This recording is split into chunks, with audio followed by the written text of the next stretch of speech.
Mr. Speaker, because the NDP Liberals are trying to fool Canadians with a 2-month tax trick, small businesses are being forced and are scrambling to reprogram their point-of-sales machines and to find the time and money to pay for these changes.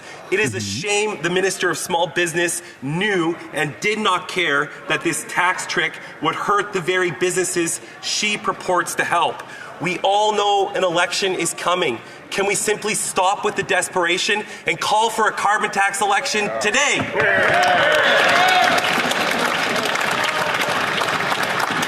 The Honourable Minister for Small Businesses. Mr. Speaker, the only thing that member and his party can offer small businesses are slogans on repeat, cuts to programs that are essential, and cuts.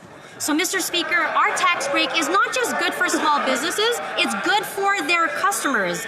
This tax break isn't just helping families, it's also supporting the entire community and boosting their She really believes it stores, so much that she's got to read off a script. Small businesses that power our local economy.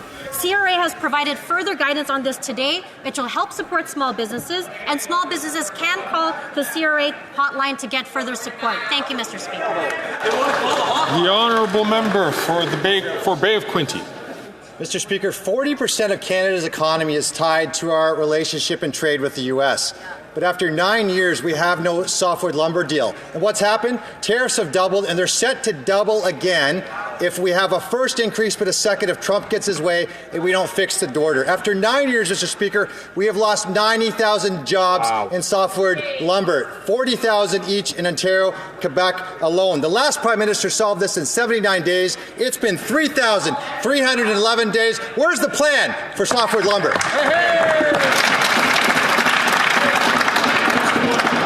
The Honourable Parliamentary Secretary. Thank you, Mr. Speaker. Mr. Speaker, we will always stand up for forestry workers and our lumber industry. We stood up for Canada when the U.S. imposed aluminum and steel tariffs on us. What did the Conservatives said? They urged us to back down and capitulate. When we renegotiated NAFTA back in 2018, we stood strong and protected Canada's economy, while the Conservatives asked us to capitulate. We have a proven track record when it comes to negotiating, Mr. Speaker. We will continue to protect Canadian workers and Canadian industry. Thank you. The Honourable Member for Bay. I don't want you to protect nothing. I want you out. Canada, when the plan is to pile on taxes, make energy and production more expensive, and sideline our Canadian industry on the global stage. What kind of team has no game plan after 9 years, has lost 90,000 softwood lumber jobs, got kicked out of CUSMA negotiations, and sat on the sidelines when Mexico overcame Canada for the USA's #1 trading partner? But here's a Canada First plan. Axe the tax, scrap the cap on oil and gas production, and fix softwood lumber. Why doesn't the Prime Minister use that common sense Canada First plan?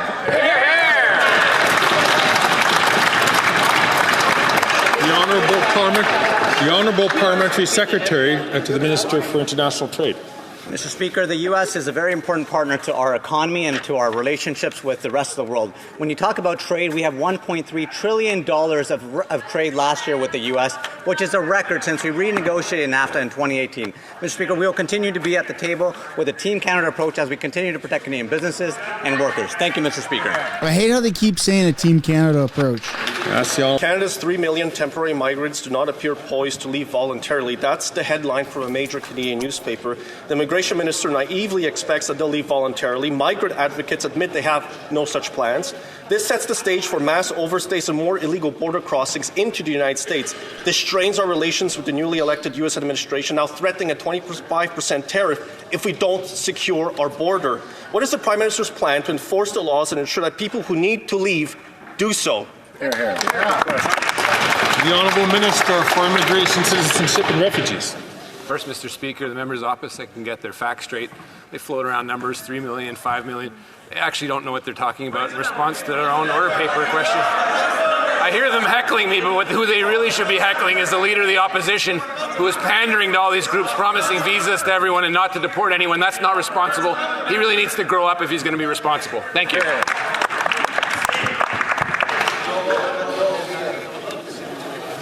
May I ask the Honourable Member from Grand Prairie Mackenzie, please, not to take the floor unless recognized by the Speaker.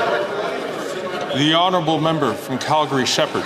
Mr. Speaker, the minister had no answers at committee when I asked him the same questions. He doesn't know his numbers because he has no plan. It's really simple. The lack of a plan threatens the integrity of our immigration system. It risks significant diplomatic damage with this newly incoming U.S. administration. Are they deploying more police to the border? They don't know. Are they deploying advanced technology, and are they using it for border surveillance? They don't know. Are they going to use CBSA with more resources, more agents on the border? They don't know. YouTube videos aren't enough. Will the Prime Minister present a Made in Canada First plan that will make sure that everybody that's required to leave will actually do so? Here, here, here. Well.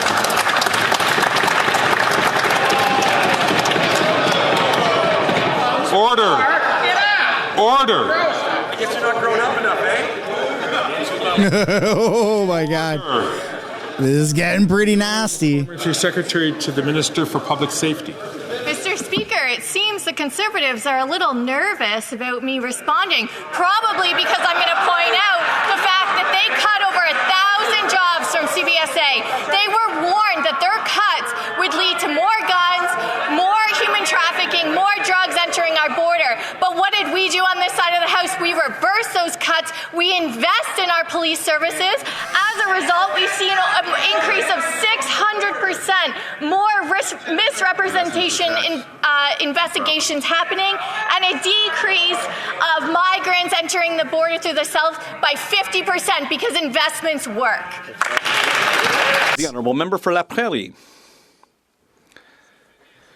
For weeks now, just a reminder, folks, if you haven't yet already, I'd appreciate if you guys smash the like button and subscribe to the channel. That they've just come back with the condescension that they're so well known for, that they have a plan. But listen, yesterday the Prime Minister announced to his colleagues, the premiers, that he was going to do what the Bloc has been suggesting for a week now, increase resources at the border.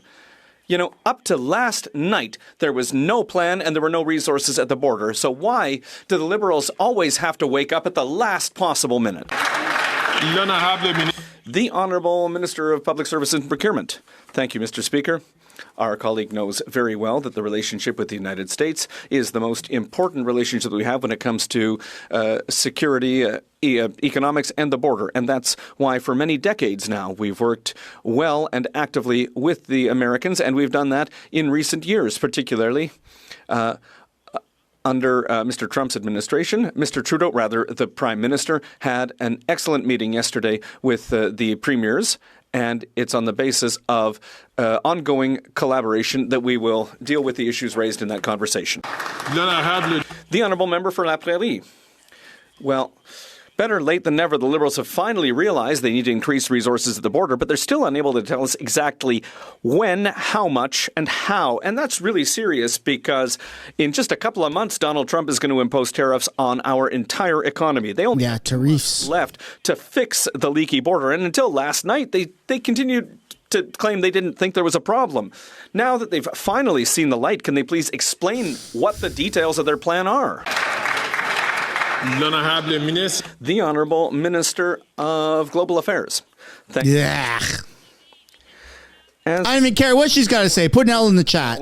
Borders are very important, and it's in the interest of the Americans that they be protected. It's the interest of Canadians that they protected. And that's why we are working together on this question. I had a conversation with Premier Legault this morning, and I also spoke with Quebec's International Relations Minister. I've also had the opportunity to speak with a number of influential Republican and Democrat senators in the United States who are all allies so that we can work together to make sure that our two countries are protected. Where is Jagmeet? As we see every Christmas when things get going again, the Liberals woke up just the other day and said, hey, we're going to send out $250 checks. But the NDP noted that they forgot a lot of people, seniors, persons with disabilities, people who aren't able to work. The Liberals panicked, and so they pushed that measure back. But, you know, the real question here is, are they going to fix their measure so that they can help people who really need it? The Honourable Minister. Thank you, Mr. Speaker. You know, today is a great day, Mr. Speaker, because we are going to be voting with the support of the NDP for a tax holiday for all Canadians, including seniors. And we'd like to thank them because on the other side of the House, what we're seeing is a Grinch who's going to stay a Grinch and who doesn't want to vote for a tax holiday. So I'd like to thank the NDP because they have a heart like we do for all Canadians, but we're going to continue working with them to make sure that we support all Canadians across the country, Mr. Speaker. The honourable member for Victoria. But they're not supporting all Canadians. The Liberals are letting Canadians down. Almost everyone is cutting back. Life is expensive, and that is especially true for students, seniors, and people with disabilities. And the Liberals' plan? Excluding them from the $250 rebate. Even the Liberals' own MPs think this is absurd. And the Conservatives, they want to give tax breaks to billionaires like Galen Weston, but won't give a tax break to everyday Canadians. When the Conservatives show you who they are... The NDP just said that the tax break won't do anything for Canadians. Rebate, yes or no? Here, here. The rebate won't do anything for Canadians, but they voted in favor of it. Thank you, Mr. Speaker. I'd like to thank my colleague for her question. And, we introduced for the first time... Am I losing my mind, or does that make absolutely no sense? Benefit. My brother has a disability. Ours is the first government that has put in place direct help for people with a physical disability. Mr. Speaker, the $250 check that we're going to send out, it's a check that we want to send out to workers. And coming from a party that has always claimed to stand up for workers, it seems a bit ironic that they're against it. That having been said, we think that 1 million seniors who work will have access to that check, and also persons with disabilities who are working, Mr. Speaker. Hear how nervous I am, Mr. Speaker. Well, after 9 years of incompetence on immigration, the Prime Minister has no plan to protect our borders. Imagine only 2 days before President Trump's threats, 16 people were arrested trying to cross our border illegally, and many have also crossed into the U.S. since the beginning of 2024. What's the Prime Minister's plan to put Canadians first, protect our borders, and our jobs? The Honourable Minister of Global Affairs. Thank you, Mr. Speaker. There is no more important relationship than that of Canada and the U.S. worldwide. And that's why we always have to invest more in this relationship when we know that Canadians want to make sure we protect their interests. And that's why, for us, the border is very important, as is security, as is for the Americans as well. I have been very involved recently, speaking with my counterparts, also with several U.S. senators. And, of course, we do have a very good plan because it's in the interest of Canadians. The Honourable Member from Mégantic-Les-Sables. Mr. Speaker, we're here because they have created chaos and disorder in our immigration system at the borders. After 9 years, it's clear this Prime Minister is too weak to face Donald Trump. In 2016, he opened up our borders to the world after promising the Canadian dream. All of these people have to go back to their homes. How will he ensure that none of them will immigrate illegally to the U.S.? There's no plan to protect our borders. When will he trigger an election so we can have a strong leader that will put Canada first? Man, that's here to stick. Minister, thank you, Canada Mr. Speaker. first. I love Mr. Speaker, we know full well we have to protect our border, and that's why, with the Biden administration in the past, we were able to conclude a safe third country agreement. We will also reach an agreement with the future U.S. administration. It's in our interest and in theirs, and this government's as well. We have this experience with the Trump administration. So rather than doing petty politics in the backs of Canadians, we're going to work together, and it's together we'll be able to come out on top of this. The Honourable Member for Joliette. The GST vacation is a $1.6 billion gift to people who don't need it. It's a reward for spending. Low-income seniors won't see a big difference, nor will minimum wage workers or families who receive Christmas baskets. But it does pay off for those who have reservations at top restaurants or buy their New Year's Eve champagne by the case. How can the Liberals and the NDP subsidize the spending of the rich while abandoning those who are tightening their belts this Christmas? The Honourable Minister of Tourism. Mr. Speaker, I'm a member in a riding where people often, at the end of the month, have to go buy their food at Dollarama. So when they minimize the impact of the measures we're taking today on the wallets of Canadians and Quebecers, it means they don't understand people who live in a very vulnerable way. We want to give them a break, a tax break that will allow them to have a better holiday season. And I don't understand how the Bloc won't vote in favour of this measure. The Honourable Member for Joliette. Food isn't taxed, so it's not a good example. The GST vacation also puts our SMEs at a disadvantage. Walmart and Best Buy don't mind paying to have their systems adapted and the GST removed, but our small businesses can afford to lose thousands of dollars in adaptation or go through the headache of sorting out which products are taxed and which aren't. Some have told us that it's more profitable to close for 2 months. It's not our small businesses that should have to pay the price when the Liberals and the NDP want to buy votes. Will they at least compensate SMEs? The Honourable for small businesses. Mr. Speaker, this tax holiday. She's the small business MP. Will help. Yet she let her colleague and also give Randy small businesses abuse small business grants. Canada has said pretending to be this Indigenous. measure is a great victory for the restaurant industry, and it expects that our tax break will increase sales, which will bring in $1 million in additional revenue for restaurants.